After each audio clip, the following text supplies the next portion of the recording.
Issues تھے. سب سے پہلا جو مسئلہ آپ لوگوں کا جو آج کل سب سے بڑا چل رہا ہے وہ ہے پی او ایس انٹیگریشن کا. یس بالکل.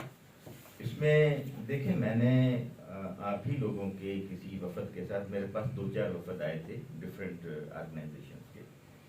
چیمبر کا ڈائریکٹ اس پی او ایس انٹیگریشن کے ساتھ اس لیے تعلق وہ اس وقت بنا نہیں پا رہے تھے کہ وہ سمجھ رہے تھے کہ یہ شاید چھوٹے دکانداروں کے لیے ہے, اور چھوٹے دکانداروں کی تنظیمیں اس کی جو ہے وہ بیسیکلی وکالت کے لیے آگے آ گئی تھی. حالانکہ الٹ تھا, یہ تو تھا ہی آپ لوگوں کے لیے. P O S integration is your issue. یہ تو چیمبر کے ہی پلیٹ فارم پہ کسی طرح سے ہمارے پاس ایشو آنا چاہیے تھا, اور ہمیں آپ ہی کے تھرو سوال کروانا تھا. چھوٹے دکانداروں کا تو یہ مسئلہ ہی نہیں ہے. نہ چھوٹے دکانداروں کی ایئر کنڈیشنڈ دکانیں ہیں, نہ وہاں پہ کریڈٹ ڈیبٹ کارڈ ہوتے ہیں, نہ ہی وہ فرینچائزیز ہوتے ہیں, نہ ہی وہ 1000 گز سے زیادہ کی دکانیں ہوتی ہیں. وہ تو چھوٹے چھوٹے دکاندار ہیں نا, وہ تو نام ہی یہی ہے نا, اسمال ٹریڈر.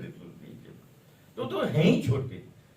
ان ریٹیلر کا تو مسئلہ ہی نہیں تھا. مسئلہ تو آپ کا تھا, آپ کے صدر صاحب کا تھا فار ایگزامپل, کہ وہ ہمارے اچھا آپ لوگوں کے لیے کتنی خوشی کا مقام ہے کہ آپ کے صدر صاحب سکر کے پہلے آدمی ہیں جو ہمارے پاس پی او ایس انٹیگریشن میں نمبر 1.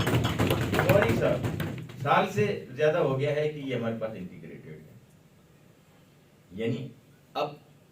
یعنی اگر آپ کے فورم پہ کوئی بات کی جائے تو یہ تو وہ آدمی آپ کے پاس بیٹھا ہوا ہے جو آپ کو